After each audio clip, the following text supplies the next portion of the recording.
Hello everyone. So in this video we are going to see the practice of MODI method, modified distribution. So this is practice part 2. So I have uploaded one more video, practice 1 for the same, in which we did the MODI method along with VAM, vowel approximation method, right? So in this video we are going to do it with northwest corner method for initial solution, and then we will proceed ahead with the MODI method for optimum solution. Let's quickly get started. Okay, so this is the example or transportation problem given to you, in which these P1, P2, P3 are three locations or three sources which are going to supply some products, and then these are M1, M2, M3, M4 are four destinations. So these are three locations from Pune, you can say, and these are four locations from Mumbai, you can say. So we are supplying something from Pune to Mumbai. Okay, now this is the transportation matrix. These are the cost figures which we always try to minimize. This, as you know, this is the supply and this is the demand. Okay, so now let's quickly start solving this by using northwest corner method to find out the initial solution, right? As I have already mentioned in all of my previous videos, we cannot directly jump to MODI method because it is going to give you the optimum or the best solution, right? But before that, you need to find out the initial solution for the transportation problem. Then you need to do the feasibility check, and if that check passes, then only you can actually start solving it by MODI. Okay, MODI means modified distribution. Okay, let's quickly get started with northwest corner method for initial solution, and then MODI method for optimum solution. Okay, so for northwest corner method, north and west means upper and leftmost cell. We have already seen the detailed video on northwest corner method, so I am not going to go into that detail. We'll quickly solve this. So in this matrix, right, in this cost matrix, the northwest cell is this, correct? So you are going to make your first allocation here. How much allocation needs to be done out of 50 and 70? 50, whichever is minimum. So this is 0, this is 20. Yes, whatever is 0, cut it. Then next, in this matrix, the northwest cell is this. So you're going to make allocation here. How much allocation? 20 and 80 may say 20 allocations. So this is 0 now, and 80 minus 20 is 60. Whatever is 0, cut it. Now remaining matrix is this much. So in this, you are going to make allocation at this northwest cell. This allocation would be 60. This is 0, and this is 90 minus 60 is 30. So whatever is 0, cut it. Now in this matrix, the allocation would be here, northwest cell. So allocation, how much allocation? 30, correct? So this is 0, and 70 minus 30 is 40. So whatever is 0, cut it. Now only this much matrix is remaining. So in this, we are going to make allocation here. How much allocation? 40, right? So that gives me this as 0 and this as 140. Whatever is 0, cut it. Only this cell is remaining. So you are going to make the allocation here. How much? See, row wise, column wise, 140, 140, because this is balanced matrix, right? We have already seen that before solving any transportation problem for initial solution, you need to check the balancing of matrix, right? This is already balanced matrix, so I started solving it directly. What is balancing of matrix? So quickly I will tell you, the total of supply should be equal to total of demand. If that is there, yes, this is balanced matrix. If not, then you have to add the dummy row or dummy column, whichever is lacking, with all the cost as 0. Yeah, so that's the whole concept. So now you got this initial solution, okay, by using northwest corner method. Now I'll give you one small work to do. That is to find out the total transportation cost of this solution which we have solved by using northwest corner method. How do you find it out? So that is basically this allocation into cost, allocation into cost, allocation into cost, and then the grand total of that, right? That grand total indicates the total cost required to solve this transportation problem, and that is just the initial solution, right? Which is one of the solutions, might not be the best solution. Okay, now this is done. Initial solution part is done. Now next, actually we are going to start with MODI now. But then, before MODI, what do we check? Just one quick check. M plus N minus 1. How much is M? M is number of rows, N is number of columns. How many rows are there? 3 plus 4 means 7 minus 1. 7 minus 1 is 6, right? So the total allocations of this initial solution should be equal to 6. Then only the feasibility check will pass, and then you will proceed with MODI. Then you will start solving this with MODI method to find out the optimum solution. Are there 6 allocations? 1, 2, 3, 4, 5, 6. Yes. So this feasibility check has passed, and that's why let's start solving the MODI by using the MODI method now. Okay, so now I cannot do more work in this, correct? We have already done a lot. So what I'll do, I'll just copy these allocations here. The other part I have already copied to save the time. So see the 50 allocations, I am just copying all the allocations basically. So the solution, whatever we have got by using northwest corner method, I am just copying down that 40 and then 140. Okay, so these are the allocations. So the first step of MODI method is find out row numbers and column numbers, right? So for that I will add one special row and special column in the end to indicate the row number and column number. Correct? We have already seen this in previous videos also of MODI. So this is going to be my row number. This is going to be my column number. Correct? How do we find out the row number and column number? Okay, so to start with, you need to find out the maximum allocation, such row or column where you see the maximum allocation. And for that particular row or column, you are going to assign the value as 0. Right? So, how do you indicate the row numbers? U1, U2, U3 by U's. And how do you indicate the column numbers? By V's. V1, V2, V3 and V4. Now where do you see the maximum allocations in which row? Let's go row wise. In first row 2 allocation, then 2, 2. Column wise 1, 2, 2, 1. So 2 is the maximum, right? You can allocate 0 to any of these wherever you see the 2 allocations, right? So I will do it here. You can do it here also, here also. Now by using this and this allocated cell, I can find out V2, right? So the formula is U plus V should be equal to the cost for that corresponding cell, right? And we are going to only consider the cells which are having the allocations. So now this plus this should be equal to 300. 0 plus what? 0 plus 300 is 300. You can find out this also, V1 also, right? 0 plus something should be 190. So it is 190 only, right? You found out these two values. Now by using this, you would be able to find out the value of U2. Correct? 300 plus something should be equal to 300. So this is 0. Yeah. Now by using this, you should be able to find out this V3. Correct? Because we have got allocation here. 0 plus something should be 400. So 400. Now by using this, you should be able to find out this. 400 plus 0 is 400. And here again 0 plus something should be 200. So 200. Easy up to this? U plus V should be equal to the cost. Easy. That formula.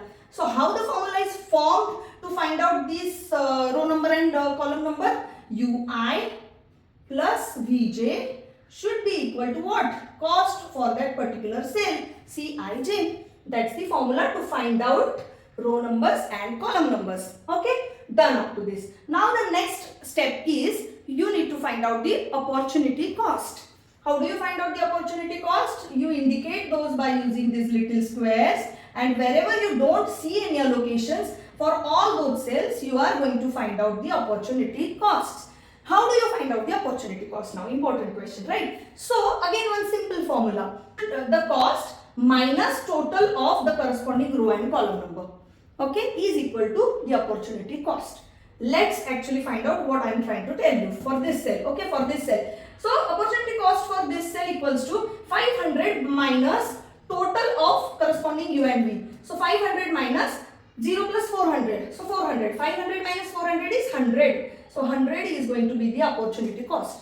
Here, for this 100 minus total of this. So 100 minus 200 basically. So this is going to be minus 100. Let it be minus, plus, 0, does not matter. Okay.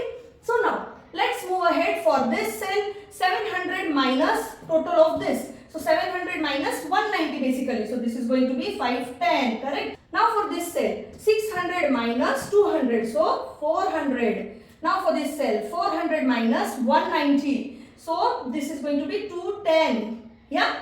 Now for this cell, 100 minus 300. So this is going to be minus 200. Yeah. We found out all the opportunity costs. Now, what is going to be the formula for opportunity cost? So, opportunity cost is indicated by triangle. Okay. So, opportunity cost at a particular cell is equal to the cost of that cell, correct? Minus total of the corresponding row and column. So, total of the corresponding row and column. Easy. So, this is the formula for opportunity cost. We have found out all of them. Now, if you see any opportunity cost as negative, then there is scope of improvement and you still need to solve it further. Okay, if you see the cost, all the opportunity costs as positive, then you are done and this is the optimum solution. Okay, you cannot get better solution than this. Now you see the negatives, right? Two negative numbers, meaning that there is still scope of improvement. Okay, now which are those two negative? 200 and 100, right? So whichever is the highest negative number, that cell you are going to consider. So what is the highest negative number for opportunity cost out of minus 100 and minus 200? Minus 200, right? So I am marking this cell. It means that this will be treated as your home now and you are planning to shift some allocations to your home, correct? And how do you do that? Now you are going to start your car driving, right? So these allocations are nothing but the hotels, right? You are allowed to take only vertical and horizontal turns, right? You cannot take the tilted turns as such. You can move clockwise or anti-clockwise, does not matter, but then you have to come back to your home, right? After driving the car, you need to come back to your home, correct? So see, if I start my journey from here, I can go either this way or this way, right? Because I can stop only at hotel. I cannot stop in between where there are no allocations or no hotels, right? So what I'll do, I can stop here also, right? If I go this way. But then if I stop here, I would be stuck because I don't have any hotel to stop on the way, vertically, horizontally, right? And I cannot move tilted. So that's why I won't go there that far. What I do, I'll take my first stop here. Fine, pull up to this. So this is my direction. Right now I am trying to move anti-clockwise. So this is my first hotel. Now what I'll do, I'll move up and I'll take my second stop here. This is the hotel. Now I can take this stop also, right? I'll move here and I'll take my next stop here. And see, yeah, my destination is also there. Now I'll reach to my home back safe. So this is my journey, right?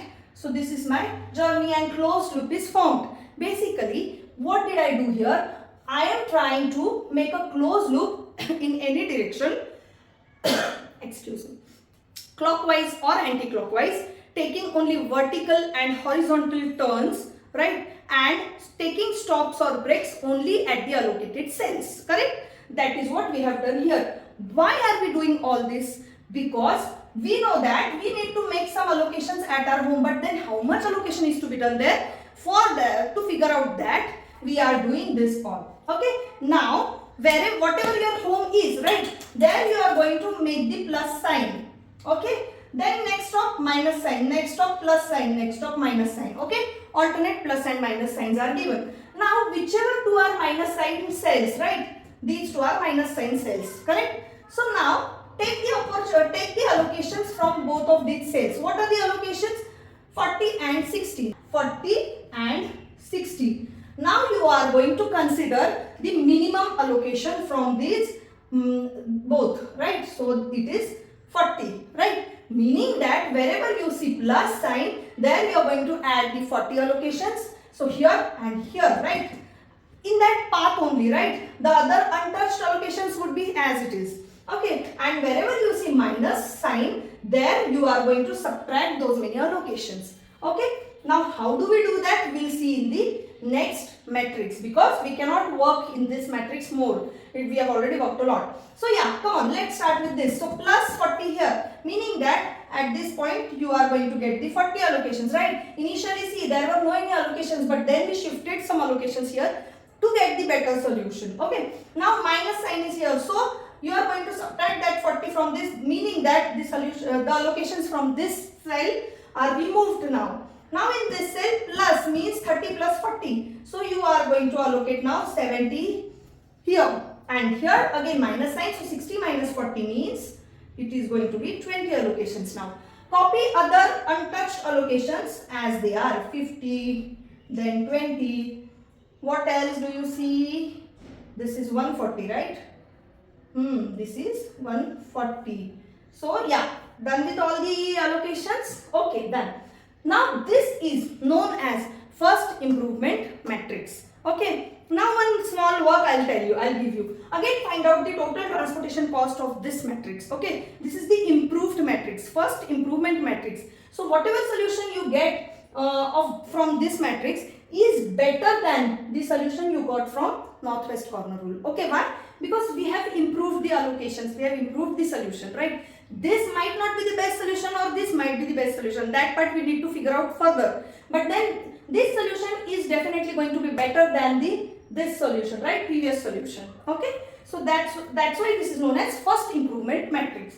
Okay. Now again, to find out if this is the optimum solution or we still have the scope of improvement further, we need to again find out the row numbers and column numbers, right? After that, we again need to find out the opportunity cost, and if all the opportunity costs are positive, then we would be assured that okay, this is the optimum solution. If not, we again need to find out the closed loop and second improvement matrix, right? So let's quickly get started with the row numbers and column numbers. So I'm not going to write down now these U's and V's. You already know in the exam you need to write those down. Okay. Now let's see, where do you see the maximum allocation in any row or column? Yes, in this column I see 3 allocations. Otherwise it's 1 and 2, 1 or 2 only. So straight away I'm going to make it 0 here. So if this is 0, I would be able to find out this as 100, right? 100 minus 0 is 100. Then this as 300 and then this as 300. Easy. That is why you allocate 0 at the maximum allocated cells.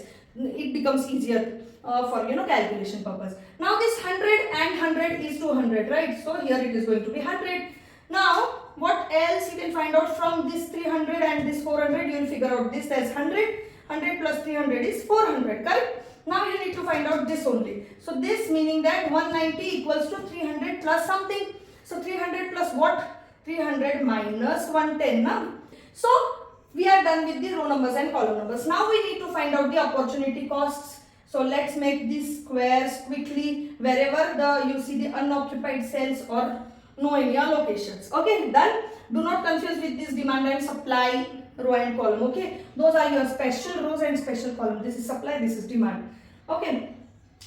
Okay, so due to some technical reasons my video got stopped in between and I kept on teaching and I reached at the solution also. But then I see that at this point my video got stopped. So again let's start. I had to redraw again the whole thing. So let's again quickly start with the next process. So we are about to find out the opportunity cost right now. Let's find out the opportunity cost. So 500 minus total of this. So 500 minus 400. So opportunity cost is 100 here. Opportunity cost at this cell is 100 minus 400. So this is going to be negative, right? Minus 300. Next is 700 minus total of this. So what? 700 minus 300 minus 110 is what?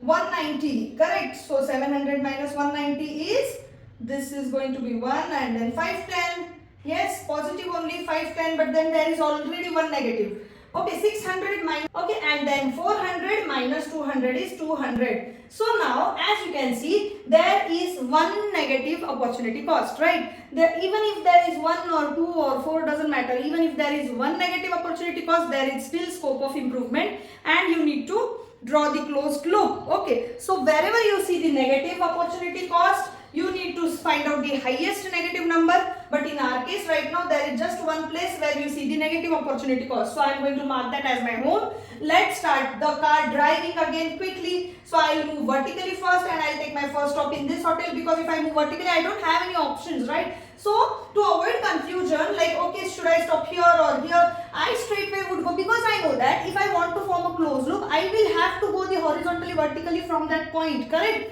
That's why I straightway went there, because I know that is going to be the confirmed stop for me. So next, yeah, in horizontal line now I can take my next stop here, no any options. Now when I move vertically, I can take my next stop here or here. But then just think about it. If I take my stop here, then either I can go here or here. If I go here, I'll be stuck. And if I go there, that is anyways possible from there, from this point also, right? So I'll straightway go there, right? Now see, if I go here, I'll be again stuck. But then why to move around? I can directly reach my home again and the closed loop is formed, right? So closed loop is formed this way. Now quickly give the plus and minus signs from your, starting from your home with plus sign, right? So plus minus plus minus. Now wherever you see minus sign, consider those two cells. What are the allocations there? 140 and 20. See, I already had solved this as I mentioned. So 140 and 20. So minimum of that is 20. Correct? So you are going to consider the 20 for calculation purpose. for allocation shifting. Now let me do this in this matrix. Even I had solved this, I had to erase everything now. Okay, so wherever you see plus, you need to add the 20 there. So in this cell, right? So 20 would be allocated here, right? New allocation at your home. 140 minus 20 is going to be 120. Yes. Next is 40 minus 20, 40 plus 20 is going to be 60. Okay, and here 20 minus 20 means the allocation is gone from that cell. And now copy the remaining allocations as those are 50 here. Then 20, 70 I can see which are untouched, correct? So all the allocations are done. Yeah. So this is the second improvement matrix. Now again one small task for you. Find out the total transportation cost of this matrix. And this is going to be much better than this and much better than this. Correct? Because this is the second improvement matrix. This is the improved solution than this and then this also. Yeah. So we again need to find out if this is the optimum solution or no. But then see, at what point you would be able to say that okay, this is the optimum solution, or we still need to improve it further. Only when you find out the opportunity cost. And how do you and to find out the opportunity cost, you need to find out the row numbers and column numbers, right? So we will start with that process again here. So let's very quickly find out the row numbers and column numbers. So now wherever I see maximum cell, I see 2 only, so I will straight away assign 0 in the first row. So now that gives me this as 100 and this as 190. So this gives me this as 100 plus 100, 200. This gives me this as 0. And now, yeah, this 0 and this is going to be 300, 0 plus 300, 300. And then this is 100, 300 plus 100 is 400. Done with all rows and columns? Yes. Now again quickly find out all the opportunity costs. Now let's hope that we get all the positive opportunity costs. Otherwise, we again have to go through this loop and all the processes to find out further improved solution. Okay, let's start with the first opportunity cost. 300 minus addition of these two. So this is going to be 300. 500 minus 100 is 400. 700 minus 490 is 210. Yes. Here 600 minus 400 is 200. Here 400 minus 290 is 110. Here 400 minus 200 is 200. So all the opportunity costs are positive now. Yes, you can see that smile on my face and I can see it on yours too. So yeah, we have got the optimum solution because all the opportunity costs are positive, right? So this is the optimum solution by using MODI method for this transportation problem. Now if you find out the transportation cost of this, that is going to be the minimum or lowest transportation cost, right? If you compare the cost which you received by this Northwest method and MODI method, there is going to be huge difference between these two or some difference between these two costs, because this is the best solution you got, right? And Northwest formula method is going to give you one solution which is known as initial solution for your transportation problem. That might not be the best one, but then MODI is always going to give you the best solution for your transportation problem, right? So yeah, I hope you like this video, this practice session. If you like it, please like, share and subscribe to my channel. Keep practicing, keep studying. See you in the next video. Bye-bye.